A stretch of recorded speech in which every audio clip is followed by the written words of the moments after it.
Verstaan dit reg? Verstaan ons sekere goed altyd reg? Soms verstaan ons goed reg, maar soms verstaan ons goed nie reg nie. En vandag kyk ons na Spreuke 22 vers 6. Spreuke 22 vers 6 sê vir ons: gee leiding aan 'n jong mens oor hoe hy moet leef, en hy sal ook as hy al oud is, nie daarvan afwyk nie. Nou, jy kan dalk nou wonder, maar is daar 'n manier om dit verkeerd te verstaan? Is dit nie duidelik nie? Is dit nie net direk en hoe dit is nie? Gee leiding aan 'n jong mens oor hoe hy moet leef, en hy sal ook as hy al oud is, nie daarvan afwyk nie. Wat verstaan ons verkeerd? En dan, wat is die regte manier om dit te verstaan? En dan 'n baie belangrike vraag is, wat se tension skep dit as ek dit nie reg verstaan nie? Wat kan gebeur as ek hierdie vers nie reg verstaan nie? Nou, ek weet ek sê dit elke keer, maar om goed te verstaan moet ons kyk na, ons moet eers die konteks van die Bybel verstaan. Ons moet verstaan wat die Bybel vir ons leer. En dan in die konteks van wat die Bybel vir ons leer, verstaan ons sekere verse. En dan ook moet ons kyk na, wat is dit wat rondom die vers geskryf is, wat vir ons leer wat hierdie vers beteken. Nou, ons het in 'n vorige video gesê dat sekere verse, veral in Spreuke, is net verse. Daar is nie die konteks van 'n brief of 'n skrifgedeelte of 'n pericope nie. So hierdie is dalk een van julle Spreuke wat net vir ons klomp insig te gee. Gee leiding aan 'n jong mens oor hoe hy moet leef, en hy sal ook as hy al oud is, nie daarvan afwyk nie. Hoe verstaan ons dit? Baie van ons verstaan dit soos wat dit daar sê. Baie van ons verstaan dit dat die Bybel sê vir my, as ek my kind reg leer, as ek my kind die regte instruksies gee, sal hy eendag die Here volg. Hy sal nie daarvan afwyk nie. Maar die realiteit is dat dit gebeur. Soms volg kinders nie die Here nie. Soms wanneer hy al oud is, gaan hy daarvan afwyk. Of sy.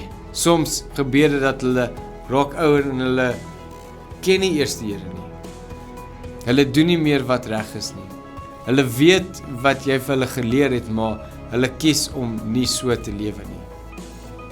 En dan moet ek myself die vraag vra, maar as die Bybel sê ek moet leiding aan 'n jong mens gee en hy sal nie daarvan afwyk nie, as my kind dan, as hy al ouer is, daarvan afwyk, beteken dit die enigste logiese uitwerking of die enigste logiese opsomming wat ek kan maak is dat ek nie goed genoeg was nie.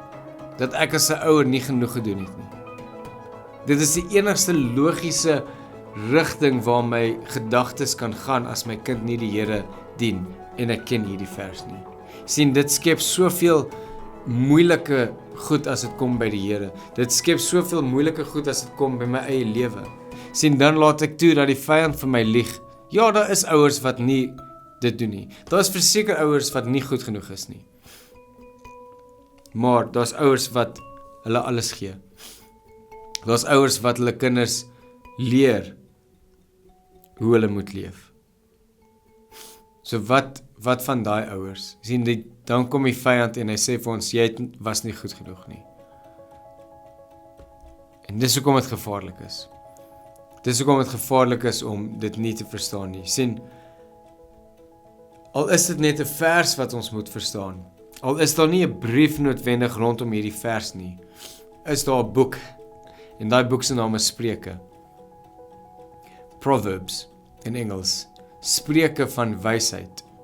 Sien, die boek se naam is nie beloftes nie. Die boek se naam is Spreuke van wysheid. Proverbs of wisdom. En ons moet verstaan, die spreuke is nie daar as, in Engels praat ons van absolute truths nie.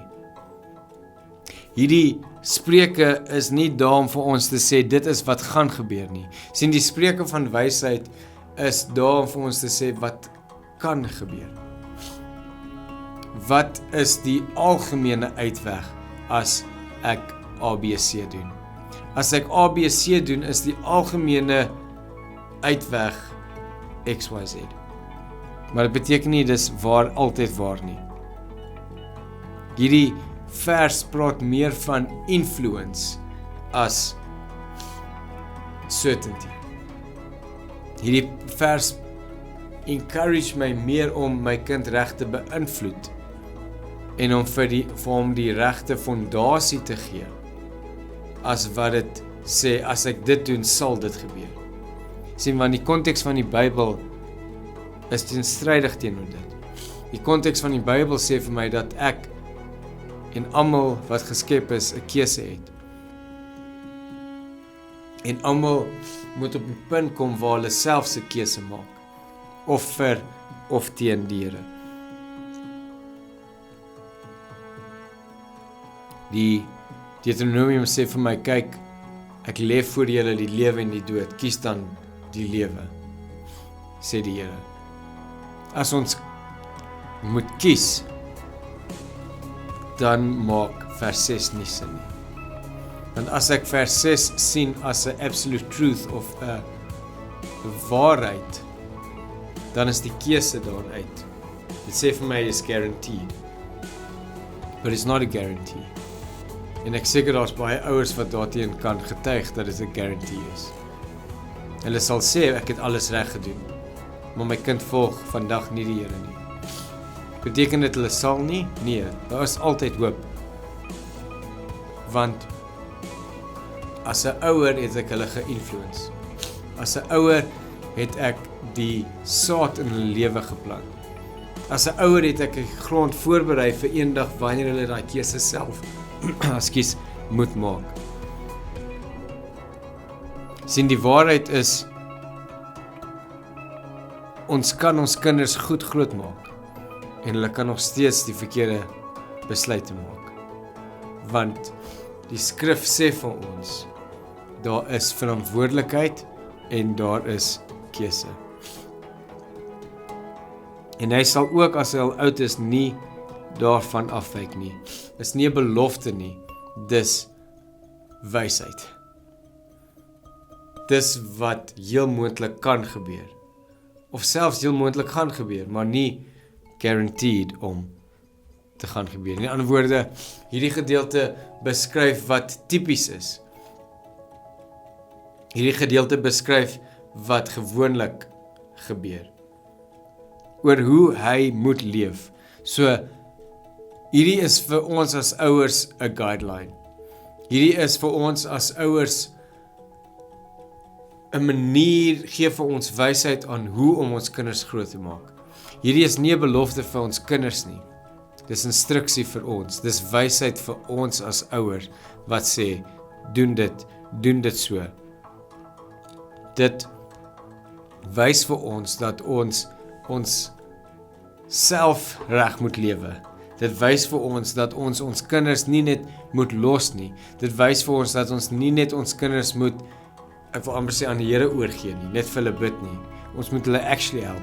Ons moet hulle instruksies gee. Ons moet vir hulle leer. Ons moet vir hulle wys. Ons moet vir hulle sê wat is reg.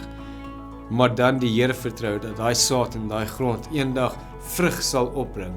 En as dit nie doen nie, is dit nie omdat ek gefaal het nie. As dit nie doen nie, is dit nie omdat die Bybel lieg nie. Dis omdat die Bybel vir ons wys, mens het 'n keuse. En mense gaan keuses maak. En ongelukkig is daai keuses soms teen dit wat ek hulle geleer het. Ons sien ook in Spreuke 1. Spreuke 1 vers 8 sê, my seun, jy moet luister na die onderrig wat jou vader jou gee. Moenie wat jou moeder jou leer verontagsaam nie. Sien, hy begin in Spreuke 1, daar praat hy met die kind om te sê luister. En dan in Spreuke 22 praat hy met die ouer en sê wys of leer. Dis instruksies van wysheid en nie 'n belofte nie.